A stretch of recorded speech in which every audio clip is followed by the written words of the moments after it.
Hey fam, welcome back to Love and Grit. My name is Laia. I'm Justin. And I'm Rachel. And today we cover two essential elements of Philly, food and music. So the man who literally created the sound of Philadelphia, founded a school system and refined home ownership for all in South Philadelphia. I'm talking about the Kenny Gamble, honors us with his presence this good day. That's how I must talk throughout this good day. Plus, Rob Wasserman, owner of the definitive Rittenhouse Square restaurant Rouge, joins us to explain how our Philly pride can feed a family in need. Let's start with a lightning round of Philly faves on our best behavior for Rob and Mr. Gamble. The category today, the topic, what is your favorite Philly theater? Oh, I like that one. I'm going to go with the Met. Oh, that's a good one. Well, because, oh my goodness. So when was it? Was it on Valentine's Day or around Valentine's Day? Boyz II Men performed. It was a group of us that went to that performance. Did you get a rose at the Boyz II Men concert? Don't they give out roses? Oh, every day is a day for a rose. You didn't get one. I don't remember a rose. At the end of the concert, they hand out roses. I didn't stay the entire time. That sounds like a very Justin Peasy thing to do. Late. You know I always get out. It's always too late for me. I just know what goes on. Go ahead. What do you got, Laia? You know what? I have Freedom Theater because that's one of the only theaters I actually performed in. And it's historic African-American theater, North Philly, right by Temple. And a lot of What did you perform? Oh, I used to be in a theater group, headline theater group. Oh my like the whole thing. And then, I know a lot of well-known Philadelphia artists and creatives have come out of that theater as well because they have classes and whatnot. Rach really wants to dig into this. What you got, Rustin? Yeah, Rustin. Rustin? What you got, Rustin? Rusty. We've only been doing this podcast for how many months? Rachel, Rustin, Raya. You combining names. Mine is the Wilma on the Avenue of the Arts, South Broad Street. It's a really pretty theater, but they were just written up in the New York Times because they're going to convert the whole thing to suites, like boxes, so they can open. That's dope. That's an awesome idea and very innovative. Yeah. And they bring in like very interesting, thought-provoking plays. It's not like the normal stuff that goes through on tours. You know what? I'm glad I came up with this question. This was a good one. Just what you do. She just takes credit for everything. It's fine. That's just how we work. Oh, wait, I didn't? Oh, I thought it was inspired. I was inspired by you. Okay. We better get going. Okay, yeah, let's get this show started.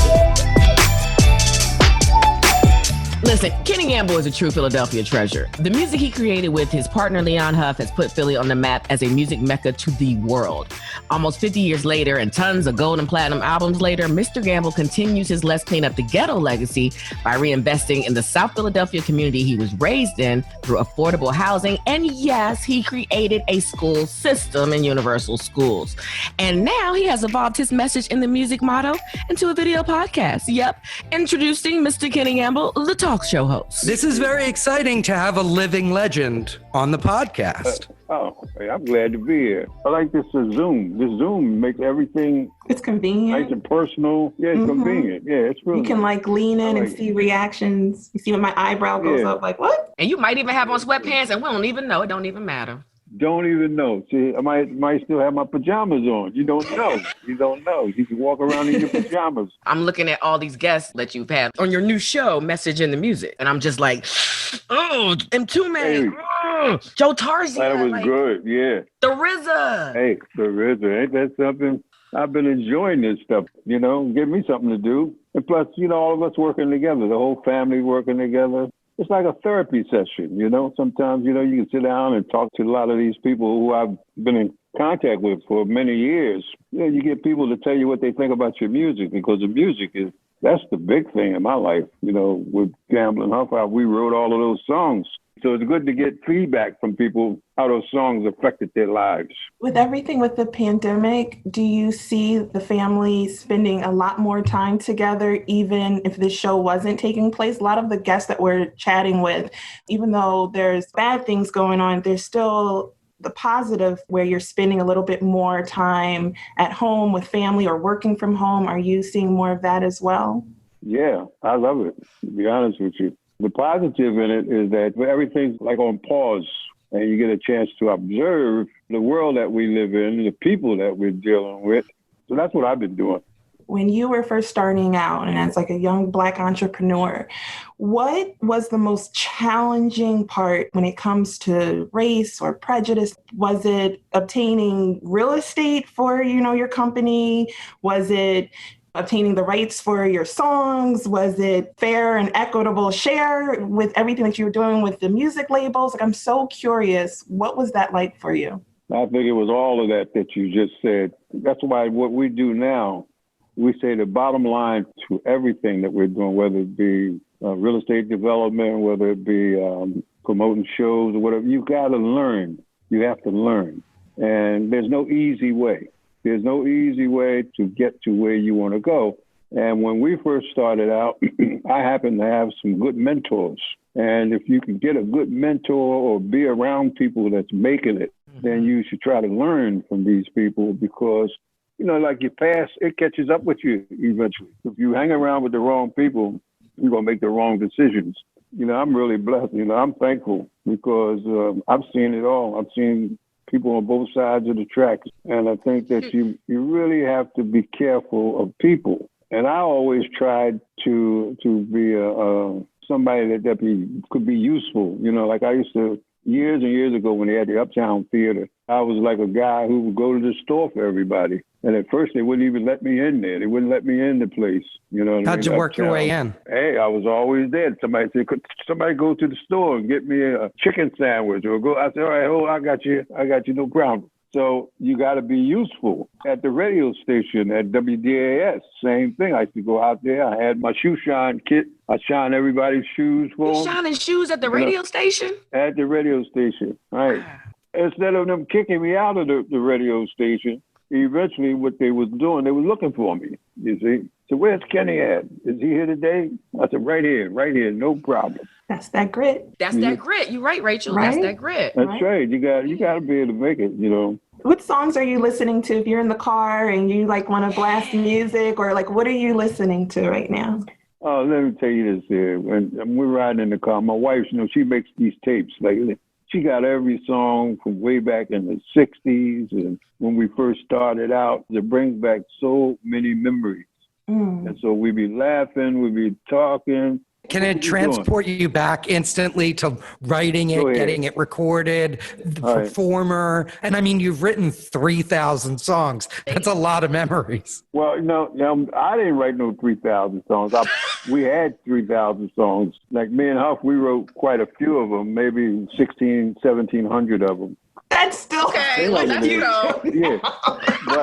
but check this out. You got all of these writers that was with us. That was one of the things that we was doing. It was like a school for those people that's never been to 309. There was a lot of little rooms there with a piano in it and also the tape recorder. And people used to come in those rooms, sit down, write their songs. We would listen to the songs, and some of them we would like, some of them we wouldn't like. But from that experience, they had an opportunity to write songs for the Spinners, for the OJs, for every artist you could think of.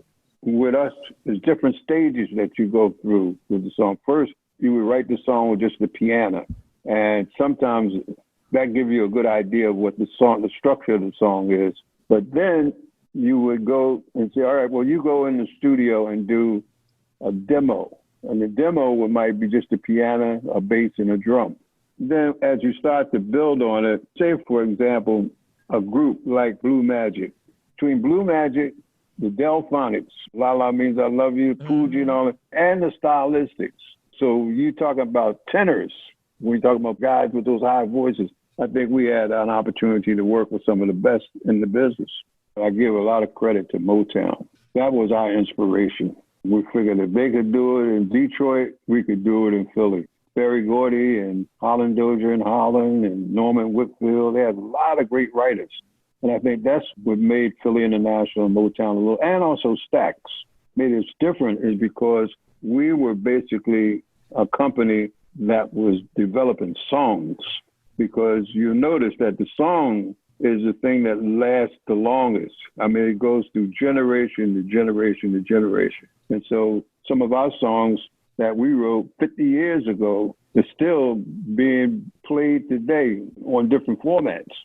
But we worked hard on them songs because it took a lot for us to even get our music played back in those days. You're talking about racial discrimination.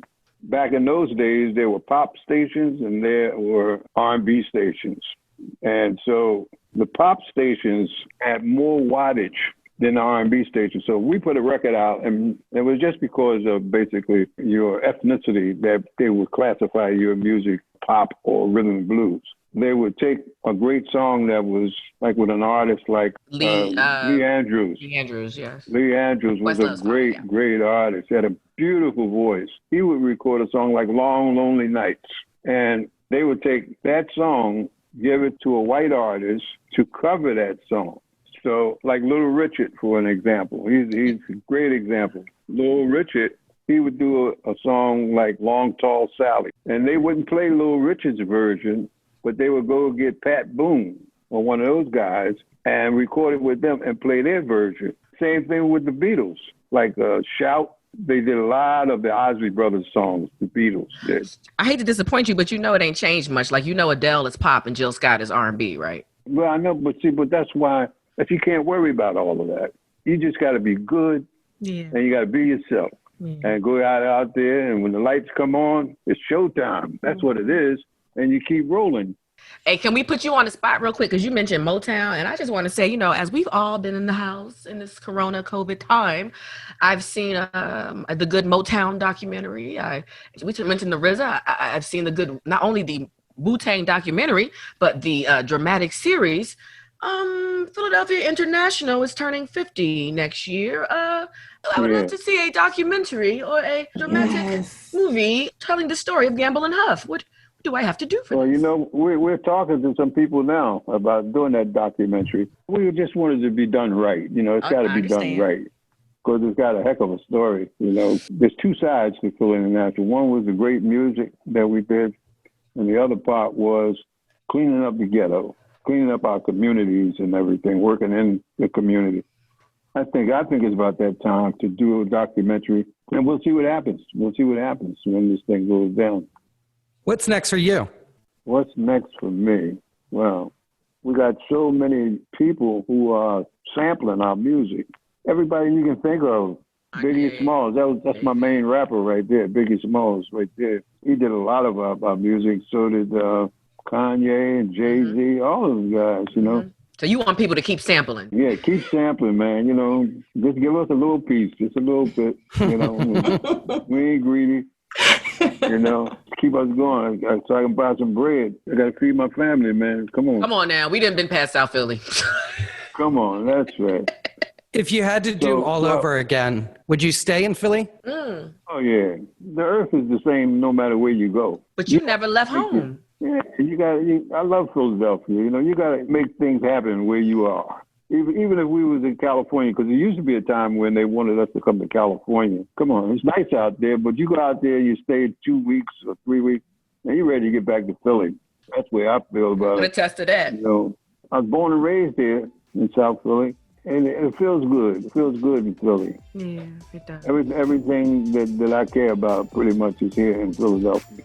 And if it's not here, it's not far away from here. Well, thanks so much for taking the time to join us. We really appreciate it. And I mean, you're a living legend, not just in Philadelphia, in the music business, in Hollywood, and all over the world. So it's really our pleasure to have you join us. We were really excited to have you on. So thank you very much. I really appreciate it. Rouge Restaurant has reigned supreme as the grande dame of Rittenhouse Square scene for over 20 years. And thanks to owners Rob and Maggie Wasserman, the title continues to be upheld. They also own Rittenhouse staples Audrey Claire, 20 Manning, and some other great things. However, thanks to life post-Rona, the priorities of fine dining with the coolest atmosphere have shifted to supporting families in need of a healthy meal. And we are all about that. So we have Rob on the line to break down what's going on and how we can help. This t-shirt campaign has really exploded. Yes. Is it what you expected? Oh, absolutely not. It's been wildfire and amazing. It really shows what the city of Philadelphia is all about. We always rally together, right? Oh my God, that's what's so huge. I mean, it's funny. If you're not from Philadelphia or you haven't lived in Philadelphia, we get a bad rap sometimes. And listen, okay, so we've had some sports issues. But He said issues, quote, unquote. Issues. But as a group, as a people, we take pride in our city. And I see that day in and day out, and especially when something of this magnitude happens. Everybody wants to be able to do something, but it's hard sometimes to understand what can you do to help. And so I think the We Are Philly initiative really struck a chord with a ton of people because it was an easy way to purchase something and at the same time give back to the city. And sadly, food insecurity is a huge issue, not only in Philadelphia, but across the country. And here was a way that we were able to give back. For each shirt purchase, you're actually purchasing a box of food that goes to a Philadelphian in need, as simple as it gets. I'm known for the Philadelphia Burger Brawl, which is a charity event that we usually hold in September. And basically what I've done, this has been our 10th year, if you can imagine, where we were raising funds for the school district. So I thought we were going to, continue in that theme with the shirt.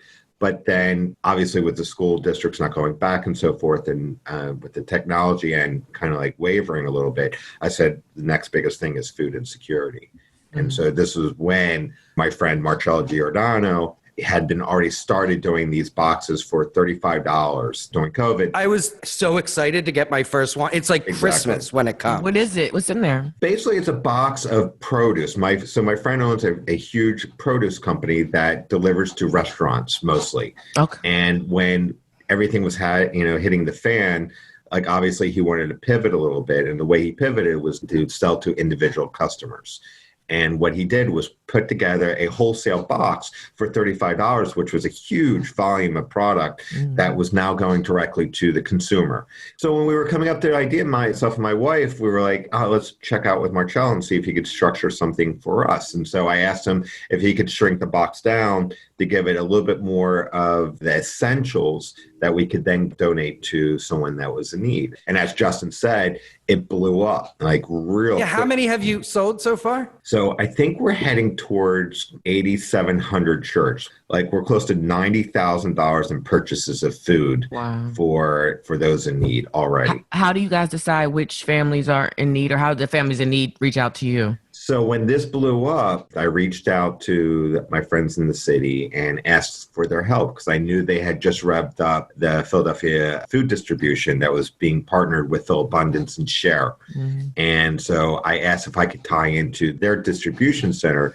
and I have to shout out to the mayor. He was able to tie me with the correct people to get me set up with that. That was a huge success. And so we've been doing about 500 boxes each week. And people love the shirts. Like I see them down the shore. You see people walking around the city with them. Everybody's taking pictures and posting them on Instagram. It's like a very cool thing to help someone and, be united as Philadelphians. I mean, we're a complete sports town. So it was really simple to say, okay, let's try to tie the colors in. It was a huge success. So a lot of people got into that. And people who might not have an Eagle shirt now could have something that like ties them into the Eagles for, on game day. How are you doing all this balance though, Rob? Because I'm like between this and then still, of course, you own the staple restaurant in Rittenhouse Square. And what's so interesting too is Rouge. owning Audrey Claire and 20 Manning, which were storied restaurants in Philadelphia. And Audrey Claire was like the original BYOB. I mean, it started the BYOB craze. Well, do you know who was the actual initial chef there? No. 20 years ago, Marcy from Marcy and Val and Barbuzzo. Get out. Oh my goodness. Yeah. Small world. The restaurant scene and the restaurateurs in Philadelphia are an incredible group. The first bailiwick of restaurants was Susanna Fu. It was Lebec Finn and even like Striped Bass and so forth back in the 90s. And that really stimulated like all these chefs from Mark Vetri to Michael Solomonov to Michael Scholson to all these people that started off at these three restaurants that were like the top restaurants in Philadelphia at that time. And then it just kind of exponentially grew out. What were they doing in the neighborhood for one of the itineraries? walktails where you they're encouraging folks to get your drink. Then you literally just go out and we're going to meet in Rittenhouse Square or wherever. Oh, that's cool. Well, Marcy and Val out of, I think it's either Barbuza or one of their restaurants, they have these phenomenal plastic pouches of drinks also that have really the funniest names on them. That's been Wildfire, and you see them. Yeah, they've really adapted. Listen, you're going to see that, especially in the next couple months. I think you're going to see a lot of these guys recreate themselves online for takeout services and takeout foods and so forth. That's what I'm looking forward to. That's what I was saying with a lot of this fine dining and stuff. Maybe it'll be opportunities for more people to get a taste of it now. You're right. What I'm saying? No, I totally hear you, actually. We were doing prepared foods out of Audrey, where you would get a appetizer, entree, and a dessert for, I think it was $35. And that would be what you would take home. Like restaurant week prices. Exactly. What's your long-term view on it? Are you interested in buying a restaurant? Huh? I mean, you've been on the scene for a long time. What's the mood out there? And obviously you're in touch with the restaurateurs because I've seen pictures of every one of them and the We Are Philly shirts. I mean, it's been amazing to see everybody try to do something while they're being affected so greatly. Yeah, listen, it's terrifying. I can't deny the fact, and especially, mid-March when I had to tell 250 people that I have to shutter the restaurants. That's terrifying. Like, where are these people? A lot of these people go paycheck to paycheck. And so it's not a fun environment to be in, especially when you don't have any answers. And as much as, COVID's been the unknown, it's been dribs and drabs of information that's come back to us to understand what's our plan. If you would have told me, Rob, you're going to be closed until September 15th, at least I would have understood how to handle it. But because it was like up and down, okay, we're opening June 1st, revving up, stop, you're not opening now. So I think we've spent a lot of money just on those rev ups. You had June and it was supposed to be July. And then, so I stopped. I mean, July, I wasn't even thinking at that point that we're going to be opening. Normally think about October, November, December, people are wanting to go out to celebrate the holidays and the seasons and so forth. And is that going to happen this year? I don't know. Especially, like, to me, my cliff is mid-October to early November. And that, to me, is when outdoor seating becomes irrelevant because of the weather. Right. Again, I think people will push it just to get drinks out as long as they possibly can. I mean, I bought heaters for all the restaurants, so we'll have those heaters outside. We'll have, hopefully, the umbrellas or structures that we can certainly have. So you'll see some business. Rob, tell everybody where they can get their We Are Philly shirts. So it's easy enough. It's wearephilly.net, and you can go in there and we have all the different colors, or you can just do a donation for the box of food. My wife was like, are we stopping at some point? I says, listen, why would we stop? It's a simple endeavor that allows us to continually give.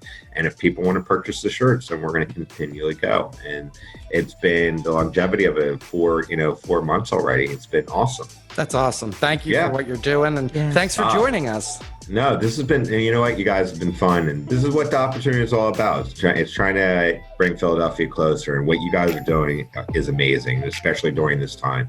This is when we have to be reaching out to our neighbors and being a part of what Philly is, which is a large fabric knitted blanket. Neighborhood. Yeah, it is. Full of love and grit. There you go. Exactly right.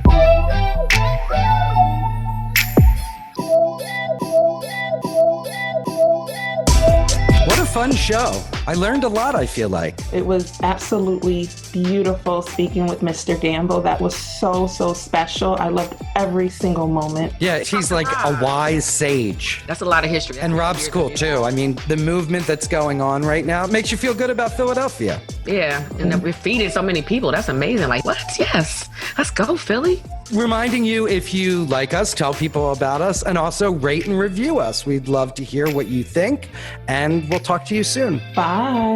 Ayo.